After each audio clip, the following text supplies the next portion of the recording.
It's so great to be here on this beautiful Tuesday morning in the great city of Cleveland, Ohio. As we all know, this weekend is Memorial Day weekend, which is the unofficial kickoff to summer. And as I've always said, public safety is my number one priority as mayor, and it will always be my number one priority as mayor. As we approach the summer season, it was important for our administration to really show a true all-of-government approach to addressing violent crime in the city of Cleveland. This year's summer safety plan builds on the great success we've seen with our RISE initiative, raising investment in safety for everyone, which consists of a three-pronged approach. Number one, historic investments in our men and women of our police department, from the wage increases we negotiated to the fast-track promotion process we now have, to increasing the age limit for the men and women to join the ranks of our department as well too. It also consists of deepened, expanded partnerships with local, state, and federal law enforcement officials, and Deputy Chief Pillow will talk more in detail about those partnerships that we have for this summer.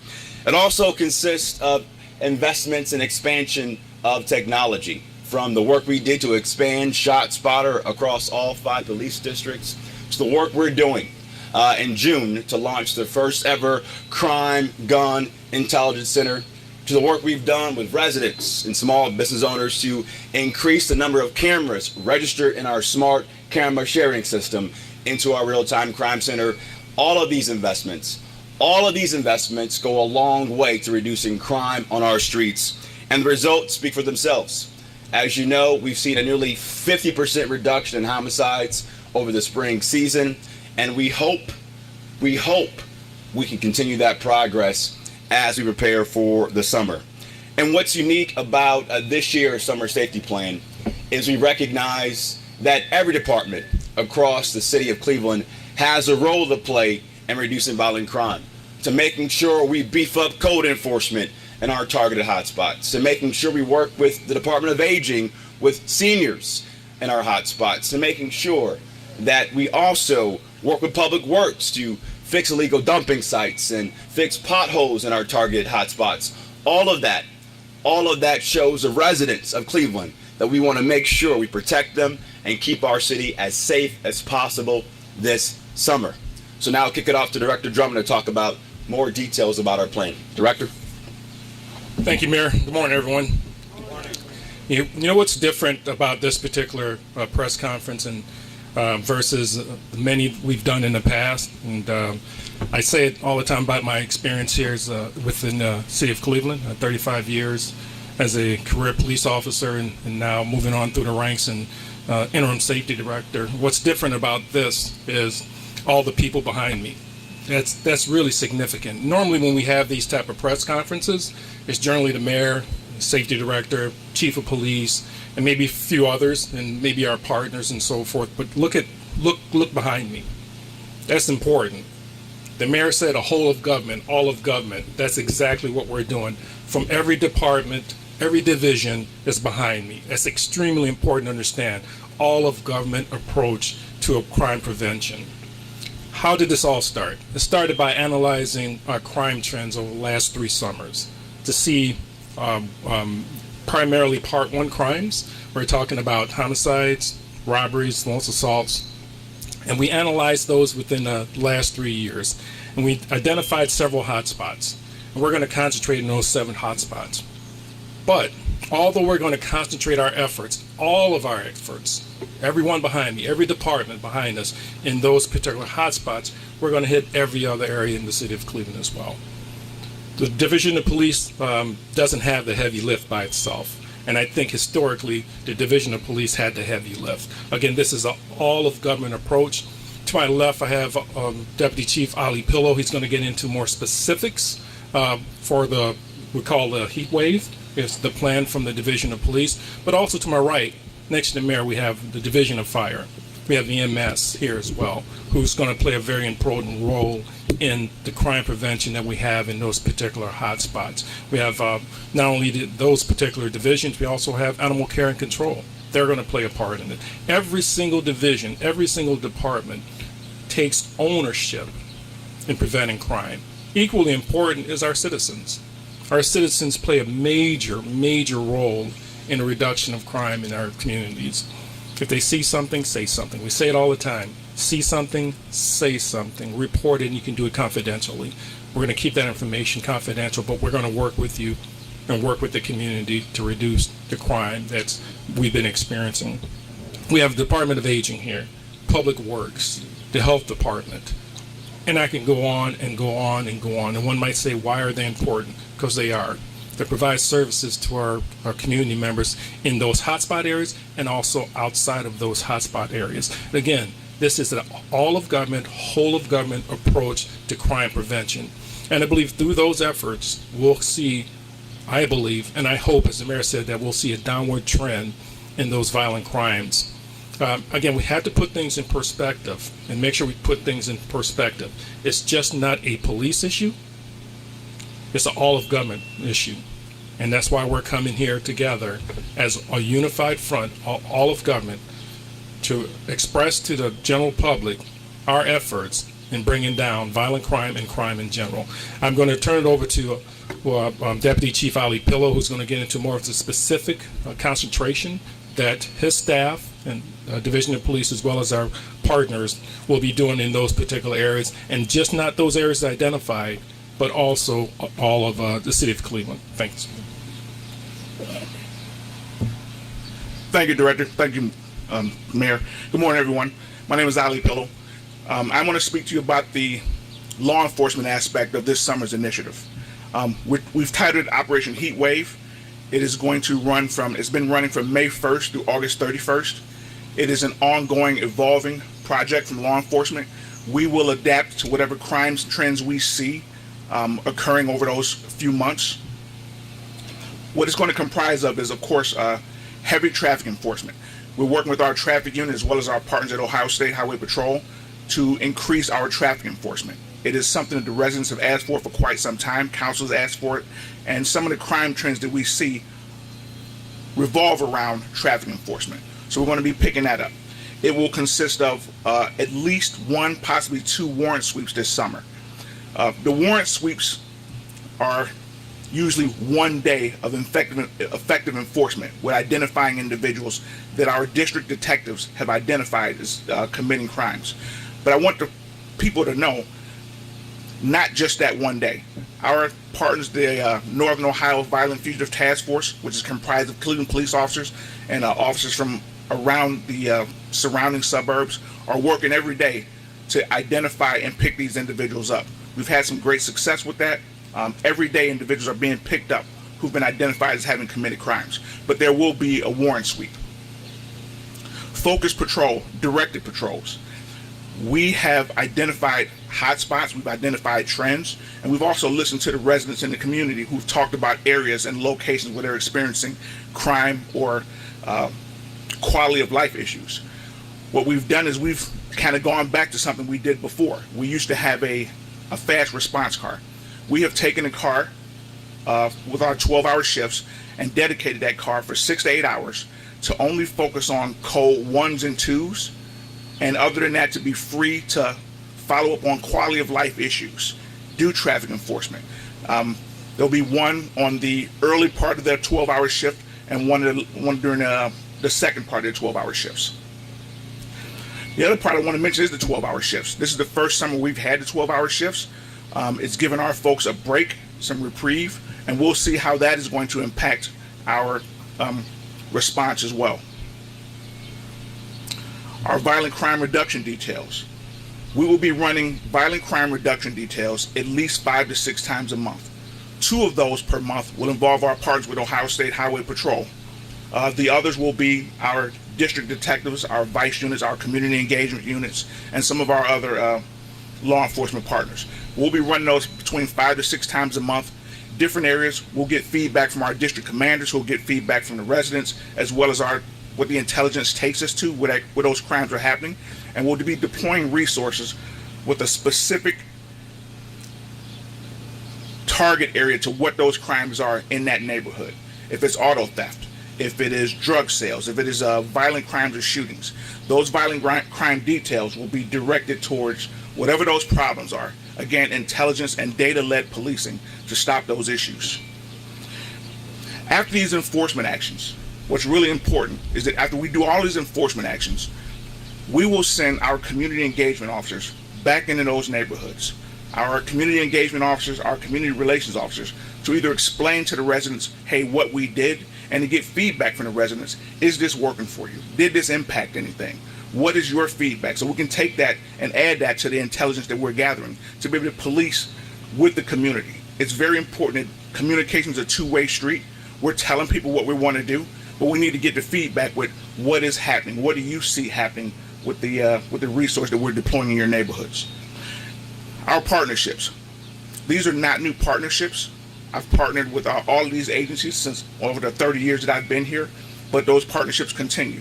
The U.S. Marshals, DEA, ATF, FBI, Cuyahoga County Sheriff's Office, and I'm probably missing someone. Adult parole. Adult parole is another important component that we'll be doing. We will be utilizing our partners with adult parole to do checks on individuals, to follow up with individuals out on parole. If they're doing the right thing, outstanding. But if they're not, there are other consequences that we'll be utilizing that resource to identify and try and take some of those bad actors off of the street. The important part of this for us, what's new about this, is the feedback. As we do these enforcement activities, our officers will have a fast track to reaching out to our stakeholders and our service providers from the city and being able to funnel back information, whether it be building and housing code violations, identifying individuals with housing issues, the elderly, education, poverty, whatever it is that we see outside of crime that's impacting the community, we'll have a fast track to reach out to our partners behind me right now and have them be able to deploy those resources to help that community. It's not about crime. It's about stopping the crime, but finding out what's driving that crime or what is leading people to fall that way. Again, education, jobs, neighborhood safety issues, whatever it is, as a division of police, we don't have the capacity to fix that, but we have a direct line to the people who can. So it's important for us to get that information back. Thank you.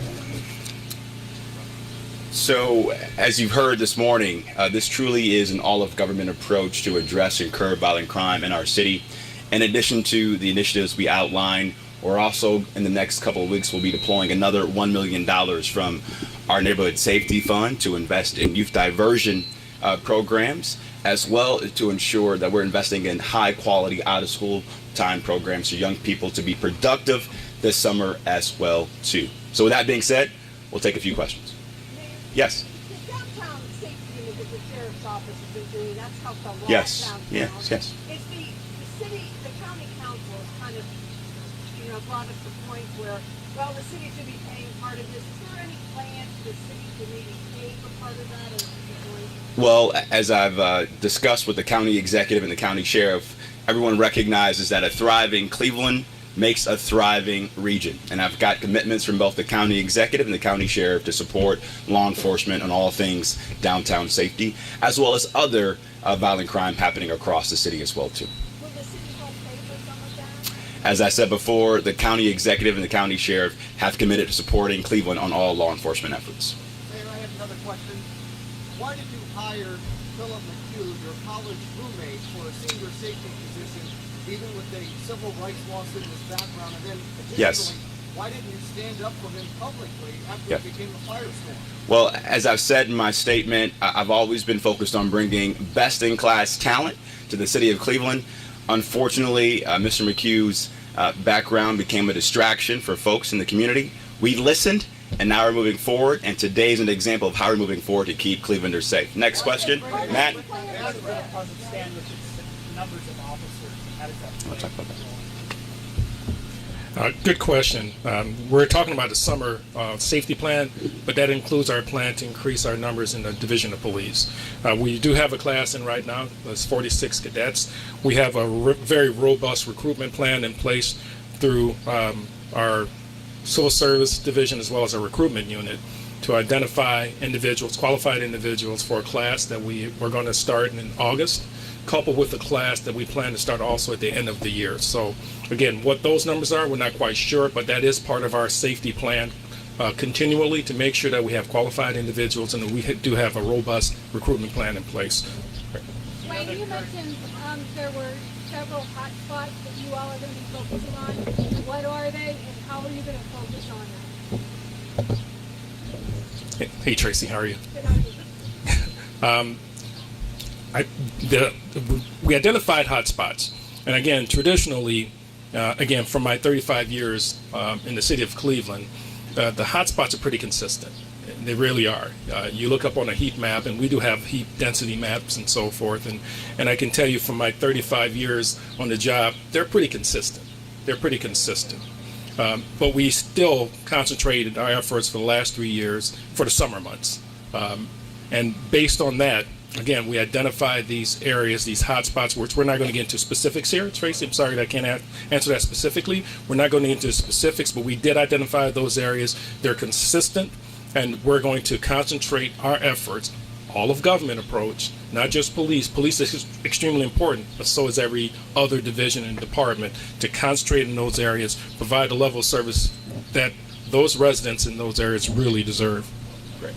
I apologize, I was stuck in traffic. So Kevin, then Nick. Okay. Yeah. I was a little late, Yeah. but every mayor has a plan for the summer. Yes. Fine. What makes your plan different, and what you believe will be more successful than in past? The teammates and community leaders you see behind me, that's what makes this plan different. We recognize that we can't do it alone at City Hall. Police can't do it alone. That's why we have clergy partnering with us to walk the beat with the men and women of our police department, to walk the beat with violence interrupters, to connect young people to opportunity so they don't get caught up in violent crime. Everyone behind me this morning represents what makes this plan different. What also makes this plan different is this administration, in a way that historically we haven't done in the city of Cleveland. We're using data and intelligence to really make sure we have precise law enforcement and aggressive law enforcement to get the most violent criminal offenders off our streets with all deliberate speed. Nick? And Mayor, on that, do you have a sense of where are young people getting guns, and Yeah. what can you do to stop guns from getting into their hands? Yeah, thank you, Nick, for that question. I'm going to let Deputy Chief Pillow speak on this as well. What we have in Ohio and really across the country, you have the straw purchasers of illegal guns that continue to allow for the acquisition of these illegal guns on our streets, which is very problematic, especially because we don't have common sense, comprehensive gun reform at the federal and state level. So we can't wait for change on this issue. And so we've studied for best practices in Columbus and Cincinnati this June in partnership with the ATF and U.S. Attorney. We'll be launching the first ever Crime Gun Intelligence Center. This is a data-driven approach to make sure we can curb and stop the flow of illegal guns in our streets. And we've already piloted this work over the last several months using that NIBIN technology and ShotSpotter data as well. And that's why our homicide solve rate is roughly 74%, way above the national average, because we're using technology, we're using data, and we're partnering with federal law enforcement in a way we've never done before. Deputy Chief, you want to speak on that as well, too? I will. Unfortunately, as most of you know, there's no shortage of guns on the streets of Cleveland or across the country. One of the things that I'd like to ask the residents in the community is to really practice gun safety. A number of weapons are stolen out of homes and or vehicles. Please consider where you're keeping your guns. It's incumbent upon us to stop the auto theft down, but when people are breaking into these cars or whatever, there's a huge number of weapons being taken from vehicles. One of the things that's going to help us with this is the Gun Crime Intelligence Center, the CCIC. We do have a component that will focus on straw purchases, identifying where weapons came from, and we'll have a stronger tool to crack down on those illegal purchases of firearms and to track down where those firearms are coming from. Recently, we With our federal partners, there was an indictment of a couple of individuals that revolved around straw purchases, purchasing weapons to be shipped across the state and as well as through outside the country. So we've identified these individuals. We are cracking down on that. But again, I would ask residents to please utilize gun safety at home, lock boxes, keeping those weapons where young people can't get them. We've seen a proliferation of kids going to school with weapons, getting them from home. So it's not just illegal purchases. It's incumbent upon the residents in the community to really consider owning a gun. There's a great responsibility with having a weapon. It's everybody's right. We understand that. But you can really contribute to it, keeping it out of the wrong people's hands with safety. I have a technology question for the mayor and safety director. Yeah. Why has it taken 2 years to order drones, and why are the Cleveland police just now beginning to use dash cams that were installed last year? Thanks, Ed, for the question. We are taking our time relative to the drone, at least your drone question. Make sure that we have the best technology, and sometimes that's a process. We want to make sure that we have the best technology. We want to make sure that we have the best policies in place to make sure that our citizens are comfortable with us using drones. So we have to make sure that we go nationally, see what they're doing across the nation. And again, that all takes time. So we're gonna slow walk it to make sure that we're doing the right thing relative to our residents and what they want and what they need. As far as the dash cameras, that's a process as well. We want to make sure that we get them all installed. We have to make sure that all of our officers are trained properly and that we have the correct policies in place. And we're in the process now of implementing those particular dash cameras. As a matter of fact, Ed, I'll tell you, we have 2 districts up and running. And again, once we get all the officers trained, then they'll be implemented across all 5 districts. Thanks, everybody. We appreciate it. We're going to be canvassing the neighborhood, cleaning up the park, and we'll be doing more summer safety walks as the summer season kicks off. Thanks for your time. I appreciate it. Thanks. Thank you.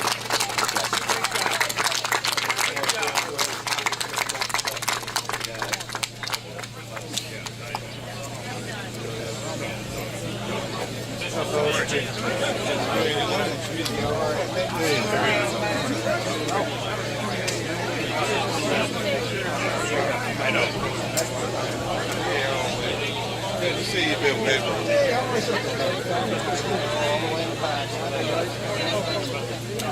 Nice seeing you.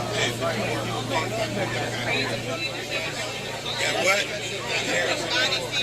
Yeah, I picked him up. I was good at being I picked him up.